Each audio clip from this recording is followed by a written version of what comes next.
In this lesson, we'll look at one of the most well-known stories in the history of Zeppelins, the Hindenburg.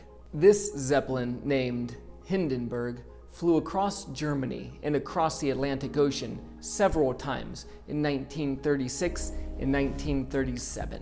Compared to the first Zeppelin built, the Hindenburg was huge. It was 245 meters in length, 40 meters in diameter, and it could carry 110 passengers and crew. As a comparison, the Hindenburg was 3 times larger and twice as tall as the world's largest aircraft today. In 1936, the Hindenburg made 17 transatlantic flights, 10 to the United States and 7 to Brazil. The prefix trans means across or beyond.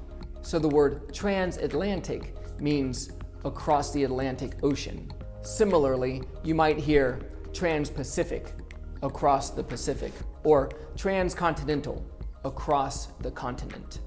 The flight from Frankfurt, Germany to New Jersey took approximately 3 days and was quite relaxing. However, the Hindenburg is not known for all of the flights it made across the Atlantic Ocean, rather for the events that occurred on her final flight.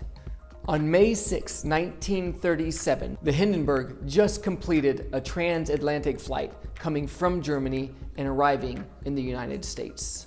She flew over New York City and went to tie up to a mooring mast, a tower where the Zeppelins tied up, in New Jersey. It's not exactly clear what happened, but when the Hindenburg went to tie up, she exploded, burst into flames. In less than 1 minute, the entire dirigible crashed to the ground. It's remembered as one of the greatest airship catastrophes in the history of the airship. An on-site reporter even called it one of the worst catastrophes in the world.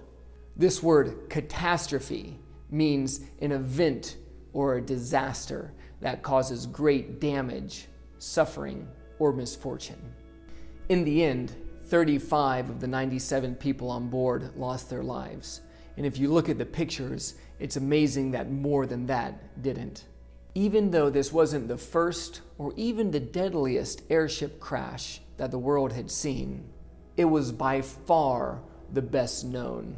The Hindenburg disaster made such an impression on the entire world that it marked the end of the airship industry altogether. Almost immediately, airships were replaced by heavier than air aircraft known as airplanes. Thanks. I'll see you next time.